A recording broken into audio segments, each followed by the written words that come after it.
A minha jornada começou na barriga da minha mãe, né? Então, eu costumo dizer que os espíritos mais difíceis são aqueles que nascem num berço espírita, né? Quando a minha mãe estava grávida de mim, ela era católica, e quando ela engravidou da Dani, né?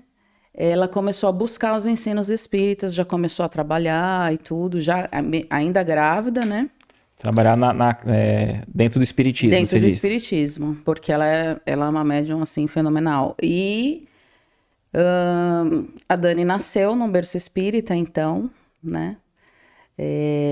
Cresci em casas espíritas, porque minha mãe é uma palestrante espírita, então, assim, dentro do trabalho que ela fazia, né? E faz ainda até hoje. Mas na minha infância, eu lembro de eu acompanhando tudo. Então, assim, por que um espírito difícil? Porque tinha que escutar desde pequenininha todos os aprendizados, né? Aí cresci no movimento espírita, né, como jovem espírita, então participei de evangelização, mocidade. Aos 22 anos fui mãe do meu primeiro filho. E ali eu entendi que eu precisava trabalhar com evangelização, né? Porque como mãe eu já estava evangelizando.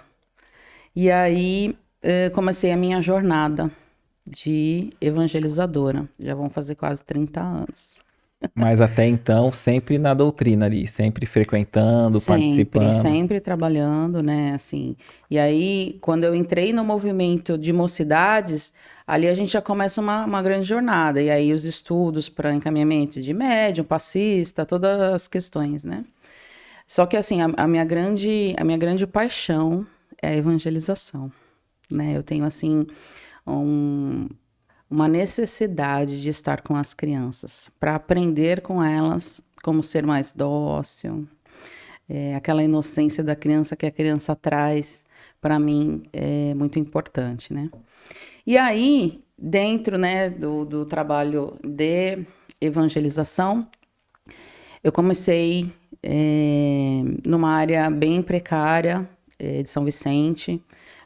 Foi a primeira casa espírita de São Vicente, na área continental de São Vicente, numa região bem pobre, né? E Bem, qual que é a casa? lá é a Alvorada Nova. Urana Nova. Isso, Lar Espírita Cristão Ah, Alvorada esse daí, Nova, esse que que você. é no Rio Tá. Branco, Que em você tá São... até hoje lá. Isso. E aí lá a gente começou a fazer a gente entrou na região para assistência social, para chamar o pessoal na área da assistência social e, consequentemente, para o espiritismo, né? Então lá hoje é trabalhada, a principal atividade lá é a evangelização, né? Quando a gente chegou lá, eles não sabiam nem o que era espiritismo e a gente nem tinha a intenção de começar a falar de espiritismo, porque seria até uma agressão para eles, né? Porque lá tem muita igreja evangélica, né? Sim. E cada vez aumenta mais. E assim, eles vêm dessa cultura, né? E aí, quando a gente começou lá, a gente se preparou, todo mundo se preparou para começar a evangelização, evangelizadores, vamos estudar, montamos todas as aulas. Começamos. Vamos tratar de quê? Vamos falar de quê? Primeiro assunto, Deus. E a gente achando que estava abafando com o tema, né? E aí, quando a gente começou, começamos a evangelização, começamos a identificar que não era por ali. Porque eles não se reconheciam como pessoas, como seres humanos, né? No sentido de, eles chegavam sujos, com muita fome, numa situação assim bem precária. E aí você fala de Deus, que para uma criança, né? A criança ela é muito concreta. Então falar de Deus, como apresentar Deus para uma criança que passa fome, tem dificuldade, não toma banho, não tem o mínimo da higiene, tem problemas com os pais de drogadição, né? A falta da alimentação. Lá até hoje ainda a gente tem essa questão de deficiências por conta da drogadição e da falta de alimentação adequada.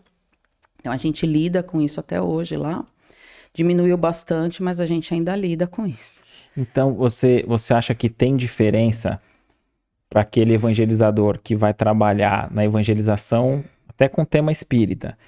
mais de uma evangelização que pega uma questão social de um bairro e eles não são filhos de espírita, para aquela evangelização em que os pais já são espíritas, vão para a casa espírita, deixam o jovem, a criança ali na salinha.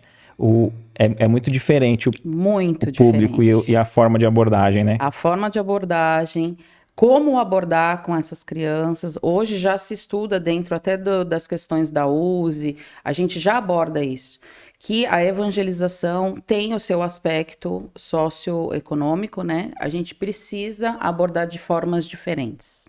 Hoje eu trabalho em 2 casas diferentes e no Departamento de Infância de São Vicente.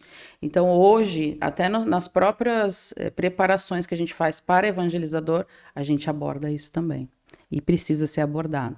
Pela minha experiência, né, pela experiência que eu passei, ali a gente foi identificando várias questões. E aí, quando a gente falava assim, vamos falar de Deus, tá, que a gente preparou, e eles vinham nessas condições, a gente falava assim, não, eles não vão entender Deus ainda. Eles precisam se reconhecer como filhos primeiro. Então, a gente começou a tratar higiene, a gente dava banho neles. A gente cortava a unha, a gente limpava os ouvidos, a gente falava do corpo, da importância de tomar, né? Então, a gente ensinava a dar banho, escovar os dentes, a gente catava piolho, fazia todas aquelas questões para mostrar até para as mães o fato de que a gente precisa cuidar do corpo. Ali a gente não estava falando de Deus? Estava falando de Deus, mas de uma outra forma. O que você achou desse corte? Coloca aqui nos comentários a sua opinião sobre esse tema. Para ver o episódio completo, é só pesquisar Recomeçar Podcast Espírita. E caso tenha ficado alguma dúvida sobre a doutrina espírita, é perfeitamente normal. Procure ler as obras de Allan Kardec.